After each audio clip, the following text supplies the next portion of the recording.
Okay, we're going to start with some of these training methods. Like, as I said yesterday, in the pouch reform they're hidden, but we do have some definite training methods that we can use for fighting against the grappler. This is the second of the tapes I'm doing on the fighting against the grappler. First of all, the way a grappler works, the way he thinks. Having been one, I know where the dangers are and how to get in as well. Just stand ready there while I'm fighting against Walt here. The danger period, of course, is here, when I can get hit.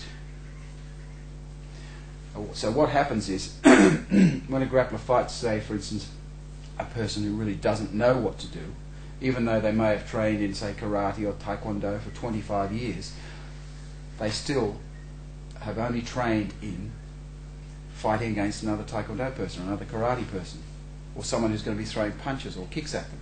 That's what most people tend to train against, punches and kicks. But that's not the most deadly thing. The most dangerous thing are grappling techniques.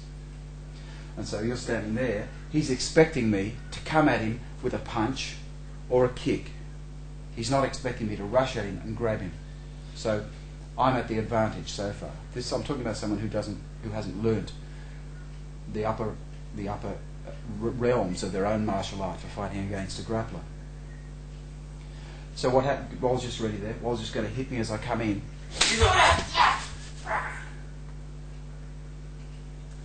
See how quick that was. See how easy that was to get in.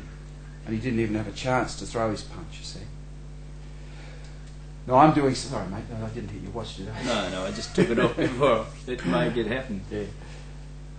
So I did something there that most grapplers don't know to do. What they usually do is they usually just come in and they try and just touch or get around here or something. They usually don't come in and bang it away. That's a bagua or a taiji technique. So if you join that with your grappling, if you're doing grappling, then it really builds it up to a higher level. So that's the way a grappler's got of getting in. Or some of them will try and trick you. I've seen many grapplers do really what are really silly things to me, because they can get hurt themselves. But because they're fighting against people who really don't know how to fight against a grappler, they can do these things and get away with it. For instance, I come in here.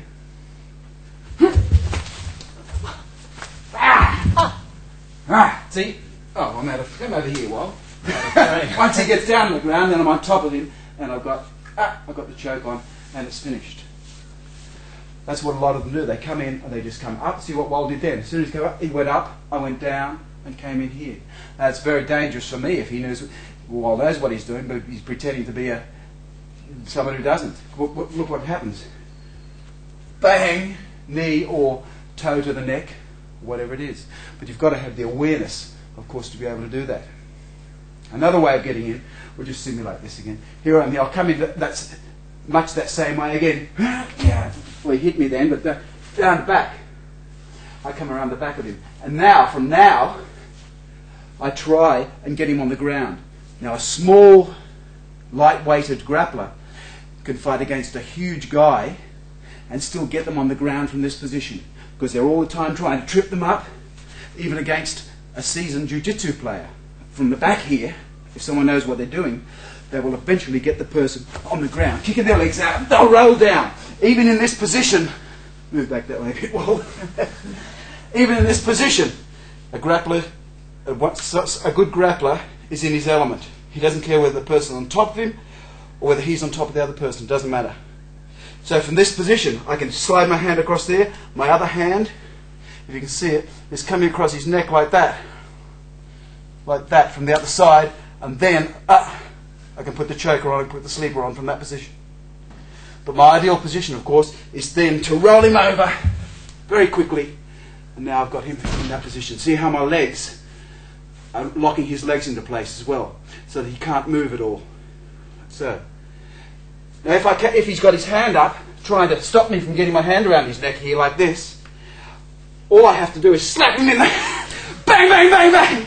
His hand will come up trying to block it. Then I'll get my hand around his neck, and then it's good night, Irene. It's finished. It's finished at that point. That hand's on that side of his carotid. My forearm is on the other side of his carotid, and it's finished at that point. That's how it works. Thanks, Will. That's how a grappler will work. A good grappler. A not so good grappler will try and do silly things like this.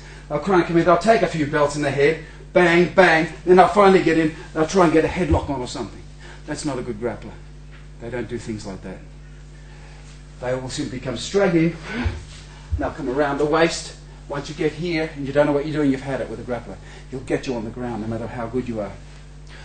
Or rather, if you haven't trained in anti-grappling techniques. He won't go for your head, he won't go for some sort of an arm lock. He might do that on the ground for a submission hold, once he's on the ground. But the absolute main thing is that surprise attack from here to there. That's when a grappler really, really has got it. When he comes in round the neck or round the waist and tries to get you on the ground. Sometimes it'll be this. He'll be there, maybe it's a silly ring fight or something. He'll come in, he can even take a few hits here, and he'll come in, he'll just throw his whole body straight onto the person, force them up against the solid object. From this point, he's also got you. He's blocking your knees from kicking him in the groin. Most, as I said before, most normal fighters don't know how to strike from this short distance. That's what we're going to be learning, is to strike. You cannot